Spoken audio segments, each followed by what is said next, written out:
Pakistan peoples party के रहनुमा सईद गनी साहब इस वक्त हमारे साथ मौजूद हैं, सिंध के वजीर तालीम है। बहुत बहुत शुक्रिया सईद गनी साहब, आपने हमें ज्वाइन किया। सईद गनी साहब, आज दोबारा जब हमने सुना बिलावल भुट्टो जरदारी साहब को ये शिकायत करते हुए कि हम तो कोशिश कर रहे थे कि कोरोना वायरस को फैलने से रोकें, लेकिन हमारी कोशिशों को सबोटाज किया गया। सईद गनी साहब, बार बार एनसीसी की मीटिंग होती है, वजीर आजम हो, वफाकी वुज़रा हो, बताते हैं कि तमाम फैसले जो आखिर में किए जाते हैं वो इत्तेफाक राय से होते हैं, जो इख्तलाफात होते हैं उन पर भी बात होती है। और बहुत मरतबा ऐसा हुआ है कि सिंध के एतराज़ पर, एहतजाज पर किसी चीज़ को नहीं इंप्लीमेंट किया गया, लेकिन फिर भी आज ये तासुर देने की कोशिश की गई कि आप लोग तो नरमी के हक में ही नहीं थे, आप लोग तो अभी भी चाहते थे कि मुकम्मल लॉकडाउन रहे। मैं आपको 2-3 मिसालें दे देता हूँ और ये सारी रिकॉर्ड पर है। 1 अप्रैल को असद उमर साहब ने ऐलान किया कि 14 अप्रैल तक ये इसको एक्सटेंड कर रहे हैं लॉकडाउन को, और उसमें कुछ फैसले थे। लेकिन 3 या 4 दिन के बाद पंजाब में कुछ इंडस्ट्रीज को खोलने की इजाजत दी जाती है। जब वहां खोलने की इजाजत दी जाती है तो वो भी जो इत्तेफाक राय से फैसले होते हैं उसके खिलाफ है। और उसके बाद सूबा सिंध में इनके वफाकी वजीर, जो अभी कुछ देर पहले आपके शो में भी थे, जिनको कुछ नहीं पता था जमीनी हक़ाइक़ का, बहुत सारी बातें गलत किए गए, वो और उनके साथ एक और वजीर आते हैं। फिर यहाँ जो लोकल हमारे सिंध में इनके MPs हैं, लीडर ऑफ द अपोजिशन हैं, पार्लियामेंट्री लीडर्स हैं, वो में पड़ जाते हैं सारे के सारे।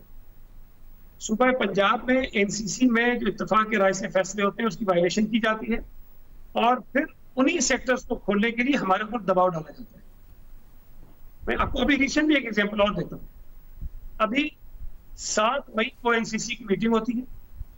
उस मीटिंग में ये तय पाता है कि शॉपिंग मॉल्स बंद होंगे, सुपरमार्केट्स बंद होंगी, और ये हमारा नहीं फैसला था, ये NCOC की रिकमेंडेशंस थी, NCC ने उसको अप्रूव किया था।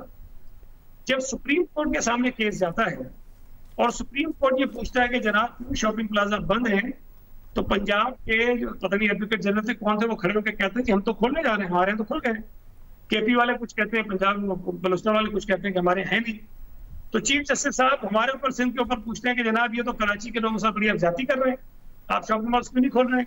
हाँ, हमारा फैसला नहीं। ठीक है सईद गनी साहब, लेकिन देखिए आप सिंध सूबे की हद तक तो कोई ऐसा फैसला कर सकते हैं जिस पर आप उनसे इख्तलाफ करते हो, वो शायद पंजाब में इंप्लीमेंट कर दें, खैबर पख्तूनख्वा में कर दें, आप तो कर सकते हैं ना वो अब तक इंप्लीमेंट। लेकिन बाय लार्ज जो ये नरमी हो रही है इस वक्त, क्या आप मुकम्मल तौर पर इसके खिलाफ ये जबरदस्ती करवाया जा रहा है आपसे? जी शहजाद, 2 मिनट मुझे दे दें, मैं आपको बता देता हूँ। अभी जो आखिरी NCC की मीटिंग हुई है ना, वजीर आजम साहब ने कहा कि हमें जो है वो टूरिज्म को खोल देना चाहिए।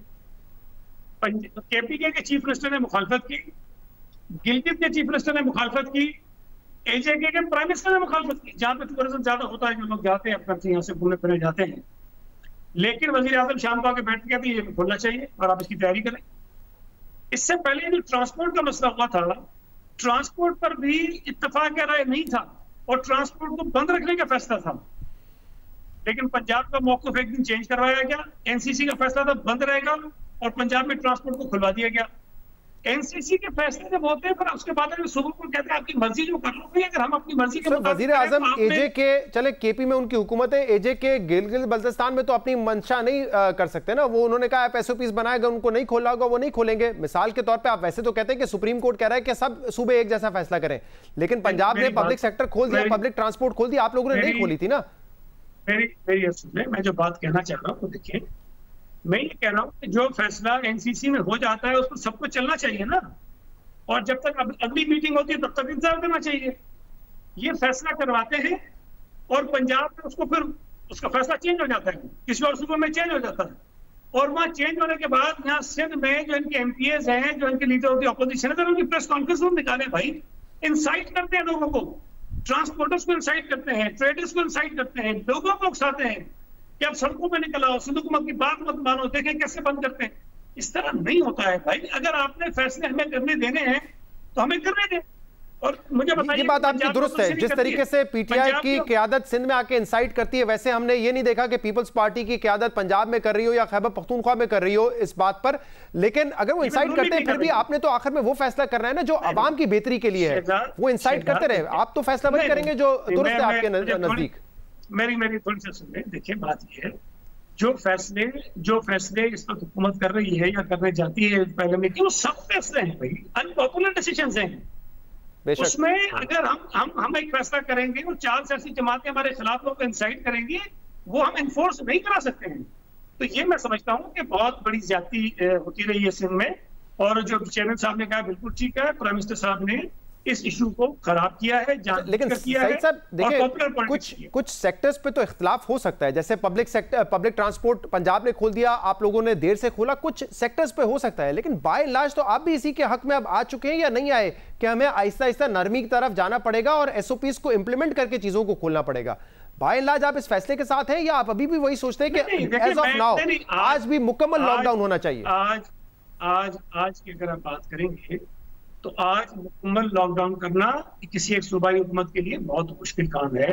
ये प्रैक्टिकली तकरीबन नामुमकिनात में से है, और ऐसे हालात में जब हमारी जो अपोजिशन है वो इंतहाई गैर जिम्मेदारी का मुजाहरा कर रही हो, हम ये नहीं कर सकते हैं। जो चेयरमैन साहब ने कहा है कि तमाम सूबाई हुकूमतों को, वफाकी हुकूमत को यह आगाज होकर कौम को समझाना चाहिए कि भाई ये कोरोना है, इससे खतरा है, इससे बचने का ये रास्ता है।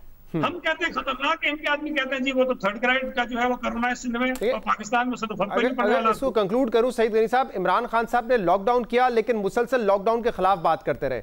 आप लोग अब सिंध में नरमी की तरफ जा रहे हैं लेकिन मुसलसल नरमी के खिलाफ बात करते रहे।